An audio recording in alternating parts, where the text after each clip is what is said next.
All right, so we're just going to do a really quick edit to the video. Now you see these little white pegs that are on the bottom. Your panel may not come with these attached. They may be separate in the accessory bag. We chose to take these off during shipping because sometimes the carriers were a little bit rough and it would get dropped on the end of the box. These would get pressed in and damage the frame of the panel. So we decided to take these off, put them in the accessory box. Now, when you're putting this onto your stacked stand, though, the drill holes are set to have these in. So if you try to put in the stand without these pegs, your screw holes are not going to line up. So first thing is, flip this guy over, take these out of the accessories.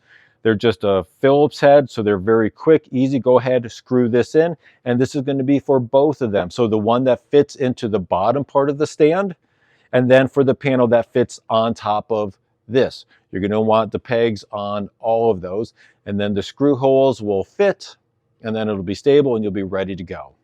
So in this video, we're going to put together the stacked stand.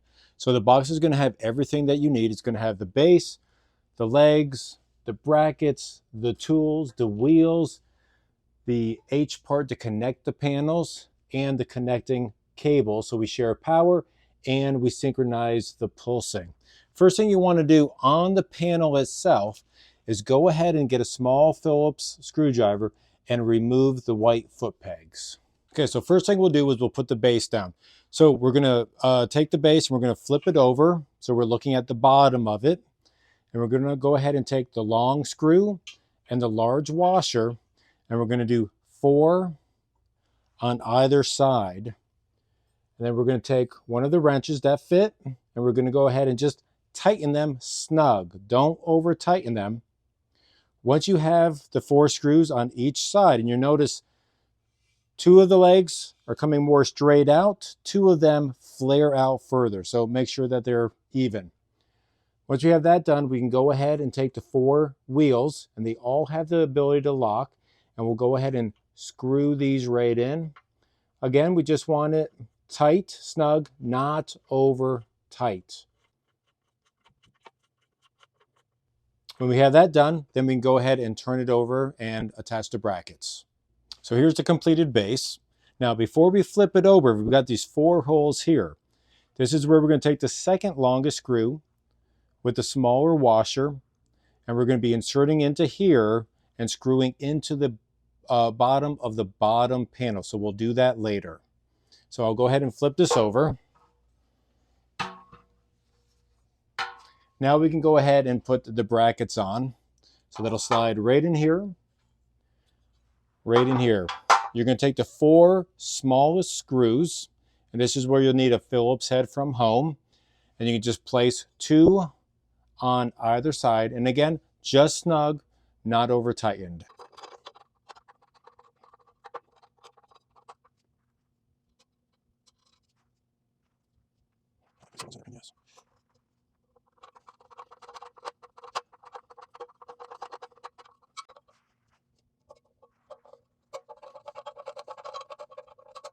Okay, so now that we've got the brackets in, we can go ahead and put the bottom panel in. Now, I prefer to have the wider legs towards the front. That way it gives you more room to stand or kneel, or if you wanted to sit in front of it, you could do that as well. Now, when we want to put the screws in the bottom, this is where you're going to need some help, because you're going to have to lean this back like so, and have someone put the screws in on the bottom. Once that's done, you can go ahead and lean this back, and then you're going to take the smallest screw and the washer, and you're going to go ahead and put these on the side. 2 here, 2 on the other side, and that will just make this a little bit more secure. Then we'll go ahead and we'll put the H arrow is going to be pointing downward. We'll slide that over. We'll again take those little screws and washers, and we'll place them here in the side, 2 on that side, 2 on that side. All right, now we can go ahead and put the top panel on.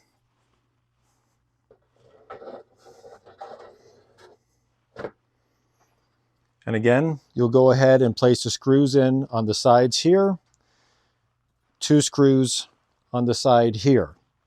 Now on the back side, now we can go ahead and make the connections. So we'll turn this around. So on the back side, you have this button that says leader and follower. You're going to have one of them in the leader position, and this is the one that's going to take the main control. And you're going to have the other one in the follower position. So you'll take your cable, place it in either one there until it clicks. Same with the bottom. And then you'll take your daisy chain. The daisy chain shares electricity, so you only have to plug one in.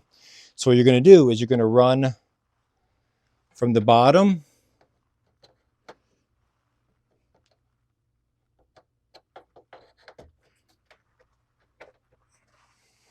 up to the top. And that way your power cord will go from here into the wall. So we have the stack stand here. So when you want to actually do a session, what you're going to do is disrobe as much as you can. I'm going to place myself about 12 inches away from the panel, and I'm going to do about 15 minutes. Again, I got one of these as the leader, one of them as the follower, so I can just control one panel or just use the remote to control one of them, and it'll synchronize with the other one. Now, if I've got the diesel XL on bottom, that's going to bring me 10 inches higher. So instead of it being right around 6 feet tall, it's actually going to be about 6'10". So you're super tall, you can do the diesel on the bottom, the Shortie on top. For people like me, 6 feet and below, 2 Shorties is going to do the job. So again, 15 minutes on the front. If you then want to turn around, you can do 15 minutes on the back. You don't have to do this all in one day. You could do Monday, 15 minutes on the front, turn around, do 15 minutes on the back on Tuesday. If your eyes are sensitive to the brightness of the light or the pulsing, then you can go ahead and wear the goggles.